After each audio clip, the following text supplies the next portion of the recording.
ये वीडियो बहुत ही इम्पोर्टेंट रहने वाली है। आप स्क्रीन पे देख सकते हैं, मैंने खोला हुआ है CG power industrial solution limited, मैंने खोला हुआ है काइनेस्ट इंडिया टेक्नोलॉजी लिमिटेड, मैंने खोला हुआ है टाटा एलेक्सी, मैंने यहाँ पर खोला हुआ है लेंसर एंड टर्बो। इसी के साथ यहाँ पर मैंने खोला हुआ है सीएंट डीएलएम लिमिटेड। वहीं आपको बताना चाहूँगा मोस्टशिप टेक्नोलॉजी भी ओपन किया हुआ है, वेदांता भी इधर ओपन किया हुआ है। कुछ और बेहतरीन कंपनी जैसे SRF, Naveen fluorine international limited, ABB India limited, Siemens limited और एमटीआर टेक्नोलॉजी लिमिटेड, ये वो कंपनियां हैं। जैसे जैसे भारत में सेमीकंडक्टर की स्पीड बढ़ेगी वैसे वैसे इन कंपनीज में हमें बराबर तेजी देखने को मिलने वाली है। जब दुनिया चिप बनाने की रेस में लगी हुई है तो एक इन्वेस्टर को उन लोगों पे पैसा लगाना चाहिए जो इस रेस को पॉसिबल बना रहे हैं। ये बात आप याद रखिए, जो फैक्ट्री लगा रहे हैं सेमीकंडक्टर मैन्युफैक्चरिंग के लिए, इसमें 3 साल जरूर लग सकते हैं, लेकिन इन फैक्ट्रीज को जो इंफ्रा चाहिए, जो गैसेस की सप्लाई चाहिए, वो आज से ही शुरू हो जाएगी। तो कौन से हिडन जेम्स हैं जो आपकी वॉच लिस्ट में होने चाहिए, जो पूरी तरह से सेमीकंडक्टर से कनेक्टेड हैं? मैं आपके सामने 4 ऐसे सेक्टर रखूंगा जिनमें बड़ी तेजी आने वाली है सेमीकंडक्टर के चलते हुए। और ये 4 सेक्टर क्यों इतना मैटर करते हैं सेमीकंडक्टर इंडस्ट्री में, इस पर भी हम डिस्कशन करेंगे। और टॉप प्लेयर कौन से हैं इंडिया में, इन टॉप प्लेयर्स को भी हम जानेंगे। सबसे पहला जो सेक्टर निकल के आता है वो है इंडस्ट्रियल सेक्टर। इंडस्ट्रियल सेक्टर के अंदर आता है गैसेस। बिल्कुल सही सुन रहे हो गाइस आप, चिप बनाने के लिए 24x7 ultra clean high purity nitrogen, oxygen और आर्गन चाहिए होता है। इनके बिना फैक्ट्री 1 मिनट भी नहीं चल सकती। और आपको स्क्रीन पे जो कंपनी नजर आ रही है लिंड इंडिया लिमिटेड, ये भारत में ही नहीं बल्कि ग्लोबल लीडर है। और भारत की जितनी भी फैब मैन्युफैक्चरिंग कंपनी है जो सेमीकंडक्टर मैन्युफैक्चरिंग लगाने जा रही हैं, उनके साथ लॉन्ग टर्म सप्लाई डील भी ये कंपनी कर रही है। तो लिंड इंडिया लिमिटेड के ऊपर नजर बना के जरूर रखिए, क्योंकि ये भारत की टॉप प्लेयर है जो ultra high pure nitrogen, oxygen और आर्गन सप्लाई करती है। ऊपर से ये कंपनी ग्लोबल लीडर भी है। तो ये तो पहला सेक्टर हो गया जहां गैस की रिक्वायरमेंट होगी।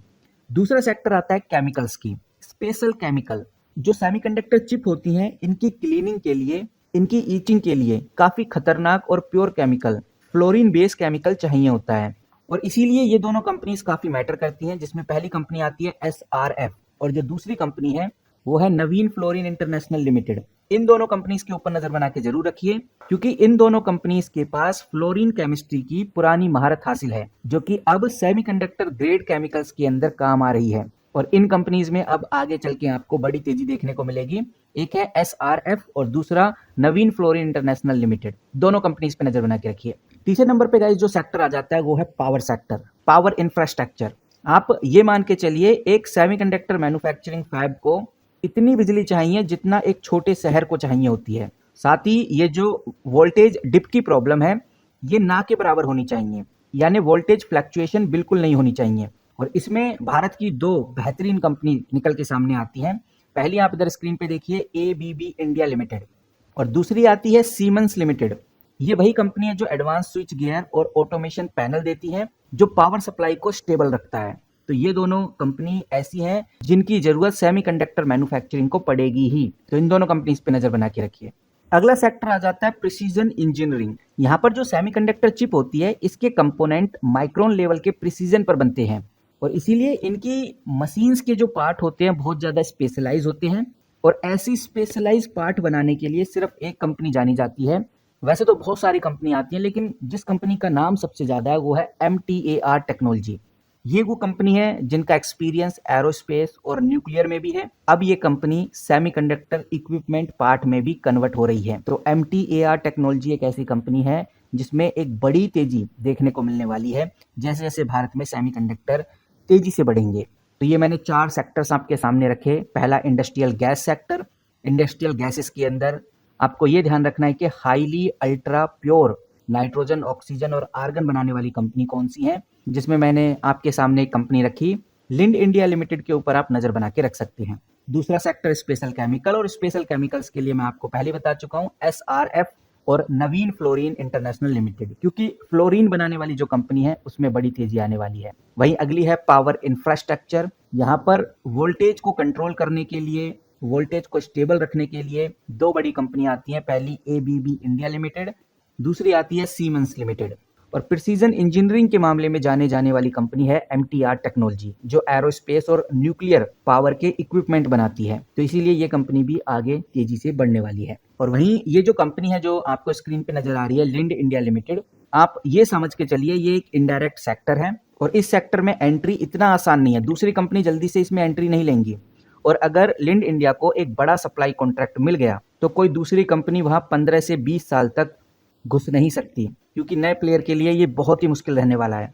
और वहीं जहां मैं केमिकल्स की बात कर रहा हूं, केमिकल्स के मामले में चाइना एक बहुत बड़ा प्लेयर है।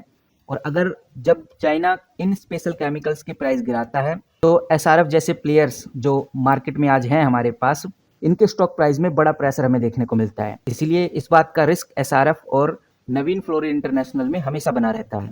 वहीं एक बात और जो आपको ध्यान रखनी है, अक्सर हमने देखा है कि ये जो हिडन जेम्स हैं जो अभी मैंने आपके सामने रखे हैं, ये बड़ी ग्रोथ तब लेके आते हैं जब एक या दो बड़े फैब के साथ ये मिल जाएं, जैसे टाटा या माइक्रोन के साथ मिल जाते हैं। और अगर टाटा या माइक्रोन कंपनी अच्छा नहीं कर पाती सेमीकंडक्टर में, यानी अगर इन सेमीकंडक्टर मैन्युफैक्चरिंग कंपनीज के काम रुक जाते हैं तो इनके रेवेन्यू भी रुक जाते हैं। ये बात भी आपको ध्यान रखनी है, बिकॉज ये कंपनी पूरी कनेक्टेड है, बिकॉज ये कंपनी पूरी कनेक्टेड रहेंगी सेमीकंडक्टर मैन्युफैक्चरिंग से।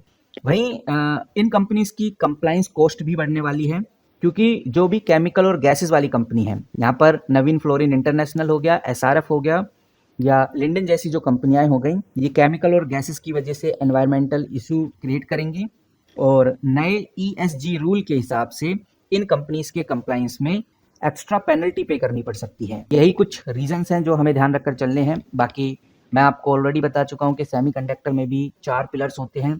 चारों पिलर्स किस किस तरह से डिवाइड है, कौन से पिलर में कितना मार्जिन है, वो ऑलरेडी हम डिस्कस कर चुके हैं। और अब हम ये भी डिस्कस कर चुके हैं कि जहां लोग सेमीकंडक्टर मैन्युफैक्चरिंग की तरफ जा रहे हैं, वहां हम उन कंपनीज को देख रहे हैं जो सेमीकंडक्टर मैन्युफैक्चरिंग के लिए रिस्पॉन्सिबल हो रही हैं। यानी सेमीकंडक्टर मैन्युफैक्चरिंग के लिए केमिकल्स की जरूरत पड़ेगी, गैसेस की जरूरत पड़ेगी, क्लीन वाटर की जरूरत पड़ेगी, इलेक्ट्रिसिटी की जरूरत पड़ेगी, वोल्टेज स्टेबिलिटी की जरूरत पड़ेगी। तो इनके जो टॉप प्लेयर्स हैं उनके ऊपर हम नजर रख रहे हैं। फिलहाल इस वीडियो में इतना ही। जैसी कोई बड़ी खबर, बड़ी न्यूज आती है सेमीकंडक्टर इंडस्ट्री को लेकर, तो सबसे पहले आपके साथ शेयर करूंगा। मिलते हैं किसी नए वीडियो के साथ, तब तक के लिए take care and good bye.